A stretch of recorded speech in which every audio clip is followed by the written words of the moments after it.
నమస్తే, welcome to open talk with ముచ్చటి. తెలంగాణలో జనసేన పార్టీ కార్యకలాపాలు నిర్వహిస్తున్నాయి. ఎమ్మెల్సీ ఎన్నికల్లో కూడా పార్టీ కార్యకర్తలను అనౌన్స్మెంట్ చేసింది. సో నిజంగా సింగిల్గానే పోటీ చేయబోతుందా తెలంగాణలో జనసేన పార్టీ, లేదా కూటమిగా ఏర్పడుతుందా, లేదా విడివిడిగా పోటీ చేయబోతుందా అన్న చర్చ మొదలైంది సోషల్ మీడియాలో. సో దీనిపైన కమాండో చీఫ్ ఎడిటర్ రామారావు గారు ఏమంటారు, వారితో మాట్లాడదాం. సార్ నమస్కారం. నమస్తే అండి. సార్, జనసేన పార్టీ అంటే గత కొన్ని రోజులుగా తెలంగాణలో తన పార్టీ కార్యకలాపాలు నిర్వహిస్తుంది, కొన్ని పనులు కూడా శరవేగంగా చేస్తుంది. అయితే ఎమ్మెల్సీ ఎన్నికల్లో పోటీ చేయడానికి అసలు ఏ రాజకీయ పార్టీలు కూడా ఇంకా క్యాండిడేట్స్ని అనౌన్స్మెంట్ చేయలేదు. కానీ శరవేగంగా వరంగల్, ఖమ్మం, నల్గొండలో వాళ్ళ పార్టీ నాయకులని అనౌన్స్మెంట్ చేసింది. సో ఏంటి సార్, అంటే జనసేన పార్టీ సింగిల్గా పోటీ చేయబోతుందా తెలంగాణలో, లేక కూటమిగా? ఒక సామెత ఉందండి, విన ఆపచేనే పండుతుందని.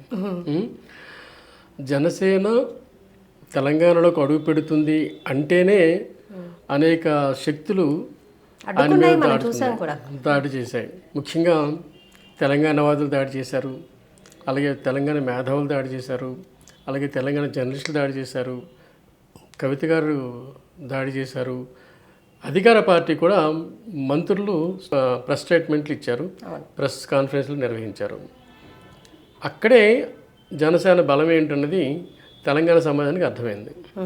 సో దాన్నే ఆయన క్యాష్ చేసుకున్నాడు. ఆయన రాజకీయవేత్త కదా, పొలిటీషియనే కదా. సో నా మీద ఇంతమంది వ్యతిరేకిస్తున్నారంటే నాకు ఏదో అక్కడ బలం ఉంది తెలంగాణలో. సో తెలంగాణ సమాజం నాకు మంచి రెస్పెక్ట్ ఇస్తుంది, లేదంటే వీళ్ళెందుకు పుచ్చకాయలు దొంగంటే బదులు దొరుకుంటారు, కాబట్టి నాకు బలం ఉందని నాకు అర్థమైపోయింది. మరి ఏపీలో కూటమిగానే పోటీ చేసింది కదా. సో దాన్ని ఏం చేశాడు, ఇమీడియట్గానే పార్టీ ఆఫీస్ ఓపెన్ చేశాడు ఆయన. ఆ వెంటనే కార్యాచరణ స్టార్ట్ చేసేసాడు ఆయన. ఆ వెంటనే అందరికంటే ముందు గ్రాడ్యుయేట్ ఎమ్మెల్సీ పదవిని ఒక వ్యక్తిని కూడా ఆయన అనౌన్స్ చేశారు.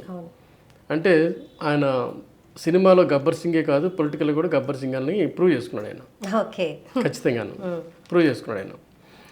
అయితే దాని వెనక ఆయన ఏమైనా ప్రణాళికలు రాస్తున్నప్పుడు ఏమైనా వర్కౌట్ చేశారా తెలంగాణ సమాజాన్ని?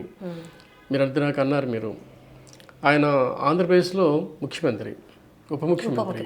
ఆయన ఆంధ్రప్రదేశ్లో గవర్నమెంట్లో కీలక భూమికి నిర్వహిస్తున్నారు ఆయన. ఆయన పార్టీ ఈరోజు అక్కడ తెలుగుదేశము, వైకాపా తర్వాత మూడో పార్టీగా బలంగా ఉంది. అక్కడ పెద్ద గట్టి సామాజిక వర్గానికి ఆయన నాయకత్వం వహిస్తున్న పోకడ మనకు తెలుసు. ఇన్ని ప్లస్ పాయింట్స్ అక్కడ ఉండగా ఆ ప్లస్ పాయింట్స్తో పాటు తెలంగాణలో ఇంకేం ప్లస్ పాయింట్స్ యాడ్ అయ్యాయి, ఏ బలంతో ఆయన తెలంగాణలో ఎలక్షన్ కోసం వస్తున్నారు అన్నదంటే మనం ఆయనకి పెద్ద బలం మీకు ఆయన అభిమానులు. వాళ్ళు క్యాస్ట్తో సంబంధం లేదు, కమ్యూనిటీతో సంబంధం లేదు, వాళ్ళు పేద కాదు, ధనము కాదు, ఇట్లా అంటే వాళ్ళు ఎవరూ కాదు. వాళ్ళు ఒక యూత్, ఆయన అంటే ఇష్టపడే యూత్. ఇంకా చెప్పాలంటే మెగా ఫ్యామిలీని ఇష్టపడే యూత్. ఇంకా చెప్పాలంటే సినీ అభిమానులు. వీళ్ళందరూ కలిసి ఆయన సపోర్ట్ ఉన్నారన్న ధైర్యంతోనే ఆయన తెలంగాణ రాజకీయాల్లోకి రాజమార్గంలోనే వచ్చినట్టుగానే మనం భావించాలి. అంటే ఓన్లీ సినీ అభిమానంతోనే ఆయన పాలిటిక్స్ అంటే ఇక్కడ గెలుస్తారా? అంటే మీకు ఆంధ్రప్రదేశ్లో ఉప ముఖ్యమంత్రిగా ఆయనకి చెడ్డ పేరు లేదు, పైగా మంచి పేరే ఉంది. ఎన్ని స్థానాలకు పోటీ చేశారో అన్ని స్థానాలకి గెలిచిన రికార్డు ఉంది. అప్పుడు కూటమితో గెలిచారు కదా సార్, సింగిల్గా అయితే కాదు కదా. కాదు కదా. ఇక్కడ కూడా మీకు ఏమవుతుంది, కూటమితో గెలుస్తాను లేదా సింగిల్గా ఉంటాను అనేది ఇంకా అక్కడ మనకి స్టేట్మెంట్స్ రాలా.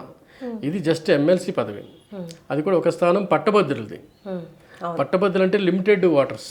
మీకు ఖమ్మము, నల్గొండ ఈ జిల్లా సంబంధించిన ఒక పట్టభద్రులు ఎంతైతే ఉన్నారో వాళ్ళు లిమిటెడ్ వాటర్స్ ఉంటారు. కొన్ని వేల మంది ఉంటారు, లక్షల మంది ఉండరు వాళ్ళు. సో వాళ్ళు ఓట్లు వేస్తారు. సో దీంట్లో మీకు కొన్ని పార్టీలు కలిసి పోటీ చేస్తాయనేది మనం అనుకోలేము. ఏమండి, ఇప్పుడు ప్రొఫెసర్ నాగేశ్వర గారు ఎలా గెలిచారు, అలాగే మీకు మన తీన్మన్ మల్లాన్ ఉన్నారు, ఆయన ఎలా గెలిచారు. వీళ్ళంతా పట్టభద్రుల ద్వారా గెలిచినారు అనమాట. సో అది ఒక పెద్ద సమూహం ఏం కాదు, సామాన్య ఓటర్లు దాంట్లో ఉండరు. కాబట్టి పొత్తుల వరకు వెళ్ళరు, జనరల్గానే పొత్తుల వరకు వెళ్ళరు. సో ఇది ఫస్ట్ నేను తన ఐడియా, తన మనసులో మాట ఏంటో బయట పెట్టాడుగా. తెలంగాణ సమాజాన్ని కూడా నేను రేపొద్దున రాజకీయంగా నా పార్టీ ఉంటుంది, నా పార్టీ పోటీ చేస్తుంది, నేనుంటాను, నా క్యాడర్ ఉంటుంది అని ప్రూవ్ చేస్తాడు కదా ఆయన, అనౌన్స్ చేస్తాడు కదా. ఈ ధైర్యం మీకు తెలుగుదేశం చేయాల. ఉమ్మడి ఆంధ్రప్రదేశ్ వచ్చిన తర్వాత అసలు పోటీ చేయట్లేదు ఏ ఎలక్షన్ కూడా. కనీసం ఏం చేశారుగా. సో చూద్దాం, ఒక రాజకీయ పార్టీ ఎప్పుడైనా సరే ముందుకు వచ్చి ఎలక్షన్లో పోటీ చేస్తున్నప్పుడు ఏ రాజకీయ పార్టీ ముందుకు వచ్చినా మనం ఆహ్వానించాల్సిందే దాన్ని. సార్ ఇప్పుడు తీన్మార్ మల్లన్న వీళ్ళున్న మెయిన్ వీళ్ళు కీ రోల్ మనకు చేస్తున్నారు తెలంగాణలో. సో వీళ్ళని అధిగమించి ఇప్పుడు జనసేన పార్టీ నాయకులు గెలుస్తారా ఎమ్మెల్సీ ఎన్నికల్లో? మేడం, ఇప్పుడు మీరు ఆలోచించాల్సింది జనసేన నాయకులని కాదు, వాళ్ళు కూడా తెలంగాణ వాళ్ళే కదా, పోటీ చేసిన తెలంగాణ వాళ్ళే కదా. అంటే ఇక్కడ పార్టీ నుంచి చూస్తుంటారు కదా. అలాగే చూస్తారు, వ్యక్తి కూడా ముఖ్యమే కదా. ఓకే, వ్యక్తి కూడా చాలా ఇంపార్టెంట్ కదండి, అతని పలుబడి ఉంటుందిగా. పార్టీ అన్నది ఒక గుర్తు, ఒక పార్టీ ఉంటే ఆర్థిక వనరులకు సమకూరుతాయి, లేదు ఒక ఆయన వెనుక ఒక మానసిక ధైర్యం ఉంటుంది, ఆయనకు సంబంధించిన ఓట్లు కావచ్చు, ఆయనకు సంబంధించిన అభిమానులు కావచ్చు, వాళ్ళు ఆ అభిమానులతో ఓట్లు వేస్తారు. ఇవన్నీ ఆయన ప్లస్ పాయింట్స్ అవుతాయి ఎవరు క్యాండిడేట్కి. కానీ క్యాండిడేట్ బలం కూడా ఉంటుంది కదా. ఆయన మీరు ఒక పార్టీ, ఇప్పుడు కాంగ్రెస్ పార్టీ అండి, సెంట్రల్ గవర్నమెంట్ అది అధిష్టానం ఏఐసిసి అని చెప్పేసి రాష్ట్రాల్లో పోటీ చేయడం మానేయట్లేదు కదా. సో ఈయన ఆ పార్టీని అక్కడ ఉండగా, ఆంధ్రప్రదేశ్ ఉండగా తెలంగాణ పోటీ చేయకూడదని ఏం లేదు కదా. సో ఒక రాజకీయ పార్టీ ఎన్నికల్లో పోటీ చేయడం వల్ల, ఆ రాజకీయ పార్టీ వల్ల సమాజానికి వచ్చే లాభం ఏంటంటే, ఫస్ట్ ఎవరైతే మనం అధికారంలో ఉన్నామో ఆ అధికారంలో ఉన్న పార్టీని ఈ ప్రతిపక్ష పార్టీ క్వశ్చన్ చేస్తుంది. అది ఒక ప్లస్ పాయింట్. అంటే అధికార పార్టీని ఎండగట్టడం. అట్లా ఎండగట్టే మనస్తత్వం ఉన్న పార్టీలు ఏవైతే పవన్ కళ్యాణ్ లాంటి పార్టీలు ఉన్నాయో, అట్లాంటి స్వభావం ఉండడం వల్ల ప్రజల అవేర్నెస్ పెరుగుతుంది. ఇప్పుడు ఆంధ్రప్రదేశ్లో 2-3 పార్టీలు కలిసి ప్రభుత్వాన్ని ఏర్పాటు చేసుకుంటున్నప్పుడు ఎక్కువగా ప్రశ్నించింది అక్కడ వైకాపాని, జనసేననే. ఓకే, అవును, చాలా ఎక్కువగా ఫైట్ చేశారు ఆయన. ఆ ప్రశ్నలోంచి వచ్చిందే కదా కలిసి పోటీ చేద్దామని ఆయన బలంగా. ఇప్పుడు తెలుగుదేశం పార్టీ ఎంత బలమైందో ప్రపంచానికి తెలుసు, అలాగే భారతీయ జనతా పార్టీ ఎంత బలమైందో ప్రపంచానికి తెలుసు. అంత బలమైన వ్యక్తి కాదు జనసేన కానీ పవన్ కళ్యాణ్ కానీ ఆ స్థాయిలో అతను కలిశాడు అంటే దాని అర్థం ఏంటండి, ఆయన ప్రశ్నించడమే బలంగా ప్రశ్నించడం అనమాట. ఆ ప్రశ్నించే నేర్పులోనే ఆయన బలం ఏంటో బయటపడింది. రేపొద్దున తెలంగాణ సమాజం కూడా అతన్ని ప్రశ్నించే నాయకుడు మనకు వచ్చాడు కదా, పార్టీ వచ్చింది కదా, పోటీ చేసేది మన తెలంగాణ వాదే కదా అని గెలిపించారు అనుకోండి, ఒక రాజకీయ శక్తి ఎదుగుతుంది కదా.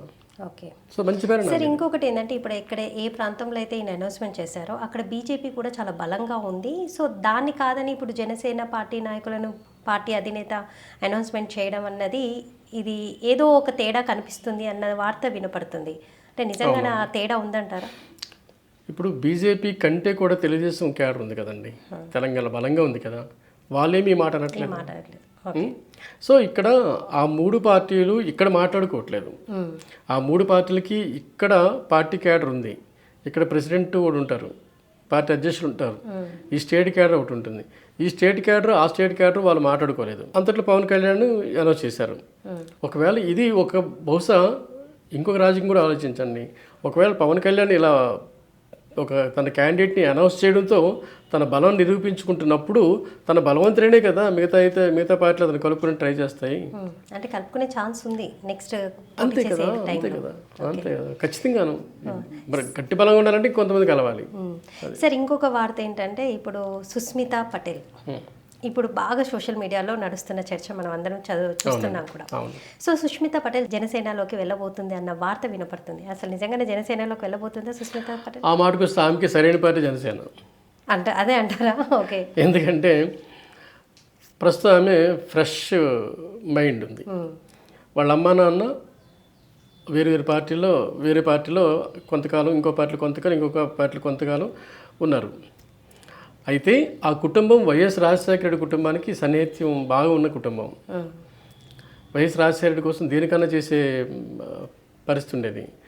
ఆ పార్టీ, ఆయన కొడుకు పార్టీ ఇక్కడ పెద్దగా లేదు తెలంగాణలో. ఉంటే బాగుండేదేమో, ఉంటే అక్కడికే వెళ్ళేవాళ్ళేమో. ఇప్పటికీ రిలేషన్స్ ఆ కుటుంబాన్ని, వైఎస్ కుటుంబంతో వీళ్ళకి ఉన్నాయో లేదో మనకు తెలియదు కానీ, బట్ గత అనుభవాన్ని బట్టి ఖచ్చితంగా. అయితే అప్పుడు మళ్ళీ ఇంకేంటి, ఆ కుటుంబంలో 2 వ్యక్తులు ఉన్నారు. ఒకరు జగన్మోహన్ రెడ్డి, 2 కుమార్తె ఆమె ఉంది, షర్మిల ఉంది. మరి ఈ కుటుంబం, ఆ 2 కుటుంబాలు ఎవరి కుటుంబంతో, వాళ్ళిద్దరు 2 పార్టీలు నాయకత్వం వహిస్తున్నారు. మరి ఈ కుటుంబం వాళ్ళిద్దరు ఎవరితో షైన్ అవుతారో మనకు తెలియదు. అసలు ఆ కుటుంబంతో అనుబంధం ఉందా లేదో మనకు తెలియదు. ఏమండి, ఒకవేళ అనుబంధం కనుక ఉంటే జనసేనకి రారు వాళ్ళు ఖచ్చితంగా. సో మీకు అప్పుడు వైకాపాతో ఉన్న అనుబంధంతో బీఆర్ఎస్కి వెళ్ళాలి. బీఆర్ఎస్లో ఆల్రెడీ అక్కడి నుంచి వచ్చిన పార్టీ, అక్కడికి వెళ్ళడానికి లేదు. అప్పుడు మీరు బీజేపీకి వెళ్ళాలి. బీజేపీకి వెళ్ళినా ఒకటే, జనసేనకి వెళ్ళినా ఒకటే, అక్కడ రిలేషన్స్ని బట్టి. సో ఇక్కడ ఎవరు బలంగా ఉన్నారు? బీజేపీకి జనసేనలో ఏది బెటర్ అనుకుంటుందంటే ఆమె జనసేన ఎందుకు బెటర్ అనుకుంటుందంటే బీజేపీ వాళ్ళు ఎంకరేజ్ చేయట్లేదేమో. ఎందుకంటే ప్రశ్నించే తత్వం ఆమెకి ఉంది కనుక ఆ ప్రశ్నించే తత్వం బీజేపీ ప్రశ్నిస్తే మనకి కష్టం కదా అనుకునేదేమో మనకు తెలియదు. లేదు వాళ్ళ మదరు వాళ్ళ ఫాదరు బీజేపీకి వెళ్తారన్న ఒక వార్తలు కూడా వచ్చాయి. సో వాళ్ళిద్దరు వెళ్తున్నప్పుడు మళ్ళీ కుమార్తె కూడా అక్కడ వెళ్ళడం అనేది అయ్యేది కాదు, జరగదు జనరల్గానే. సో ఆమె ఇంకో పార్టీ కూడా ఉన్నట్టుగా కనిపిస్తుంది. ఇవన్నీ కలిసి కారణం ఏంటంటే వాళ్ళు ఉన్న ఏరియాలో ఎమ్మెల్యే పదవి పోటీ చేయడం కోసం చేస్తున్న హడావుడి ఇదంతా. ఎస్, ఇప్పుడు మేడం ఏమో మంత్రి గారు ఏమో నెక్స్ట్ ఎలాగో పోటీ చేస్తారు, ఆమె కాన్స్టిట్యున్సీ. కుమార్తె ఏమో ఇంకో కాన్స్టిట్యున్సీ కావాలి. సో ఏ పార్టీ ఎంకరేజ్ చేస్తే ఆ పార్టీ తరఫున ఆమె పోటీ చేస్తుంది. ఆల్రెడీ అనౌన్స్ చేసింది ఆమె, నేను నెక్స్ట్ ఎలక్షన్ పోటీ చేస్తానని. ఏ పార్టీతో కాకుండా కూడా ఇండిపెండెంట్గానే నేను గెలుస్తాను. పార్టీలు ఎక్కువ ఇండిపెండెంట్ ఏముందండి, ఎన్ని పార్టీలు లేవు. తెలంగాణలో కాంగ్రెస్ ఉంది, బీఆర్ఎస్ ఉంది, బీజేపీ ఉంది, ఇప్పుడు జనసేన ఉంది, ఇంకా కమ్యూనిస్ట్ పార్టీలు ఉన్నాయి. ఏదో పార్టీ ఉంటే ఇంకొంచెం మారల్ సపోర్ట్ ఉంటుంది కదా, ఒంటరిగా పోటీ చేసే అవసరం ఏముందండి. సో జనసేన ఆల్రెడీ సింహద్వారం ద్వారానే తెలంగాణలోకి ఎంట్రీ అయింది కనుక, సో ఆమె అందులోకి వెళ్తే తనకి ఏంటంటే ఒక ప్రశ్నించే కూర్చుని అలాగా అక్కడ ఎంకరేజ్ చేస్తున్నాడు కనుక పవన్ కళ్యాణ్. అది కూడా న్యూ బ్లడ్డే కదా, that new blood plus boil blood ఉంది కనుక ఇద్దరిలో. సో అక్కడ కలిసారేమో మనకు తెలియదు, అది మంచిదే కదండి. సో జనసేనలోకి వెళ్ళడాన్ని మీరు సమర్థిస్తారు? మంచిదే కదండి, సమర్థించాల్సిందే. ఇప్పుడు ఆమె కనుక సుష్మిత కనుక జనసేనలోకి వెళ్తే ఆమె సరైన పార్టీ, అది సింపుల్. సో ఇప్పుడు 2029 వచ్చే ఎలక్షన్స్ చాలా హాట్ టాపిక్గా మారేటట్టుగా ఉన్నాయి. అంటే ప్రముఖ పార్టీలతో పాటు కొత్త పార్టీలు కూడా ఆవిర్భవించి, సో వాటిలో కూడా కొంతమంది తెలంగాణ వాదులు ఉండడం కూడా ఒకటి మనకి చాలా బాగా అనిపిస్తుంది కూడా. సో చూద్దాం సార్ నెక్స్ట్ ఎలక్షన్స్కి, ఇప్పుడు ఎమ్మెల్సీ ఎలక్షన్స్. నమస్తే.